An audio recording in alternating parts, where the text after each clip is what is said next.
is thinking. I'm dedicated to it. I can't be stopped. I have so much fun. Welcome back to the Ted Nugent Real America's Voice Spirit Campfire. It is a spirit campfire. It's just not a regular campfire. It's a spirit campfire, which, by the way, am I not overtly buoyant? Am I not, for an old man, overtly energized? Because I've been clean and sober my whole life. You know how much money I've spent on alcohol? Zero. You know how much money I've spent on bling bling? Zero. Even the old necklaces I used to wear, I shot those myself. I killed my own necklaces. You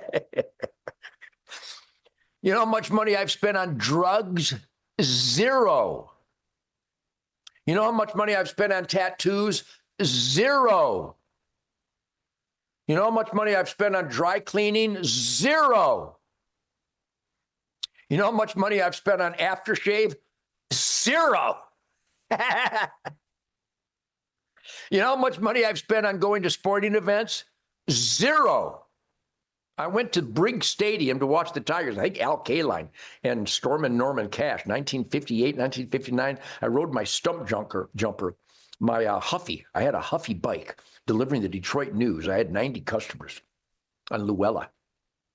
And I would take my stump jumper with the high-rise handlebars, and I'd roll up those Detroit newspapers really tight and stuff them in that bag, and ying, I smash storm doors. I used to smash them. There's a great magazine called Hook and Barrel. John Radswell and his unbelievably dangerous, gorgeous wife.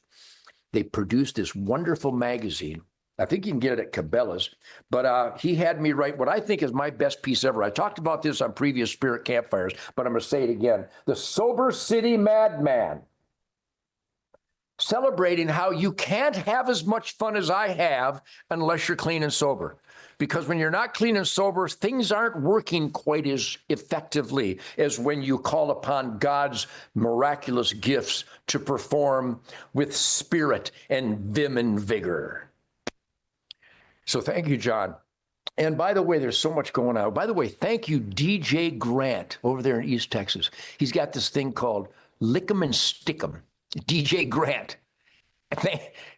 Mad scientist. By the way, I was going to show you how I sharpen arrows. I've got a bear razor head. By the way, it is October. It's sacred time. If you're not a bow hunter, I'm sorry.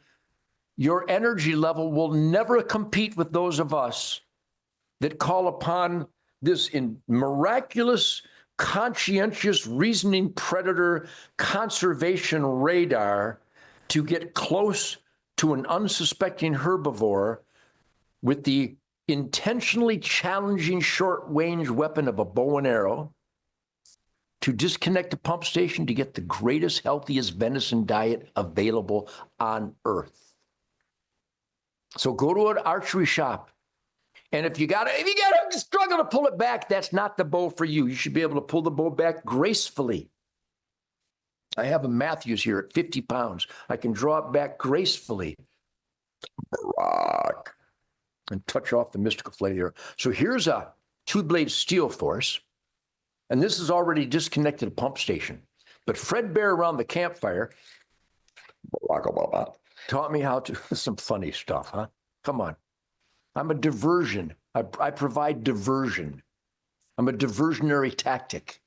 While you're looking at that guy bending over, I double tap center mass. Anyhow, learn the craft like Dave Miller, the welder, Dave Miller, and Jason Moore, my ATV mechanic, and everybody up at Fox Power Sports in Peacock, Michigan.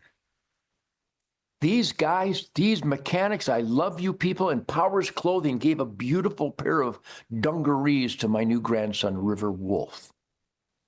And Brigham Hardware Store in Concord, and Prime Cuts, Ultimate Deli and Custom Meat Butcher over there in Jackson.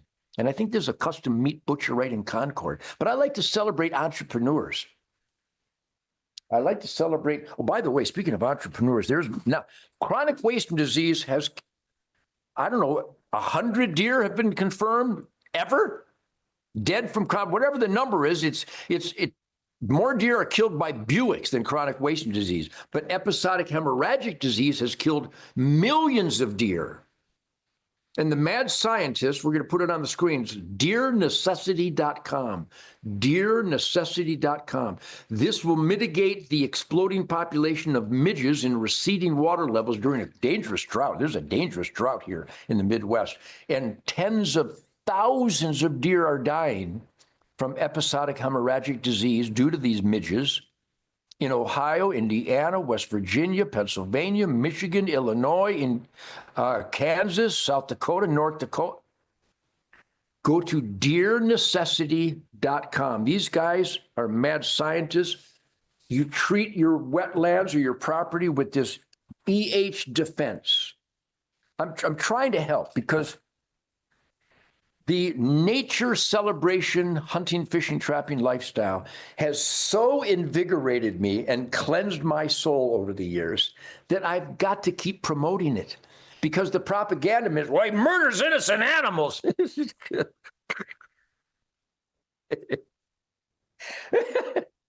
How retarded can you get? Bear Razor had 145 grains. Fred Bear gave me hundreds of these.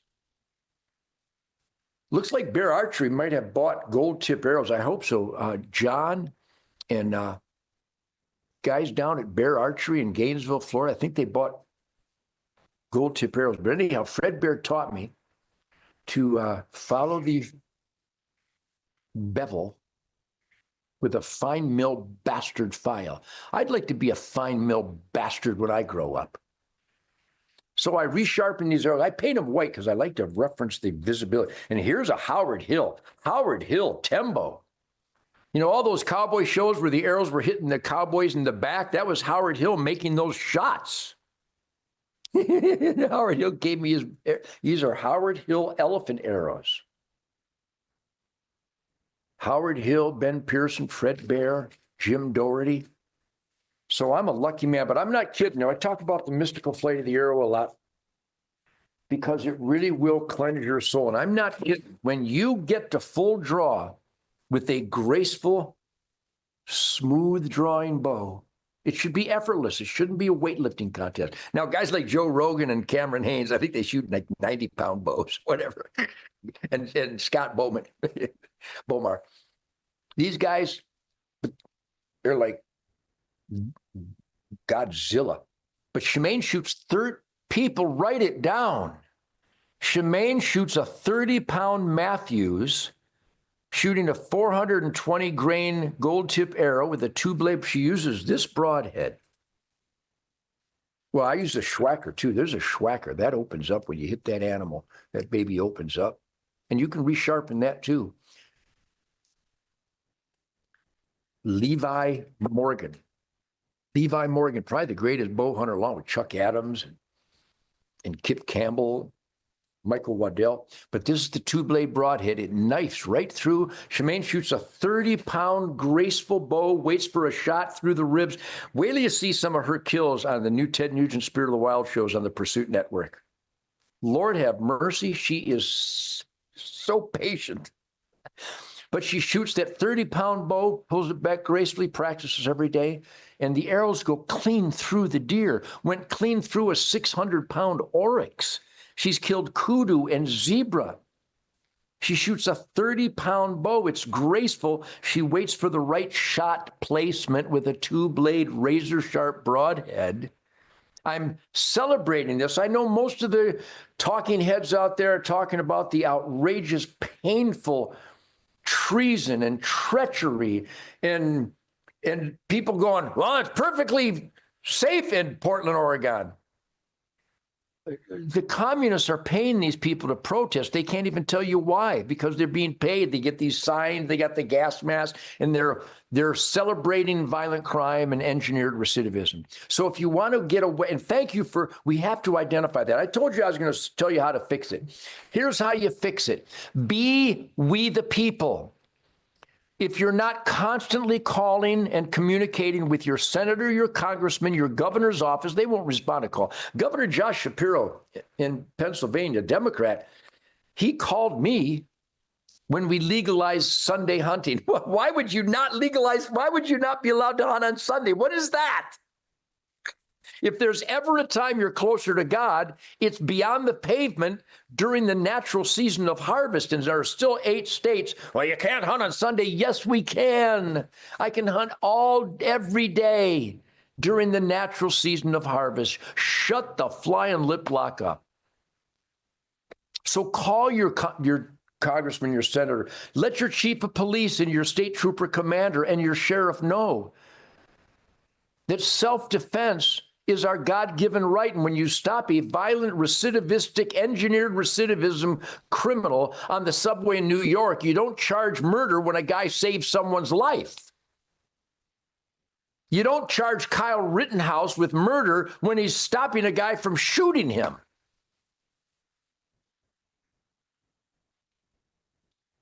So, call your chief of police and your state trooper and your sheriff and tell them that that's what you believe in, and ask them, do you believe in self-defense? Well, only if you're in fear for your life. And duh, that's what I'm talking about. But when somebody comes at you with a machete or a baseball bat, I'm in fear for my life, and I'm going to give them 2 right in the middle. Oh, and if you're unarmed and helpless, I guess you can just stand by and watch a recidivistic monster stab a girl on the train. Unarmed and helpless. Somebody is still unarmed and helpless. You're still making the insane choice to be unarmed and helpless. Be a member of Gun Owners of America. I think it's GOA.com. We're going to find out GOA.org. But the most important one, this is brought to you by HunterNation.org. It's about voting God, family, country. HunterNation.org. Happy October, everybody. Live it up.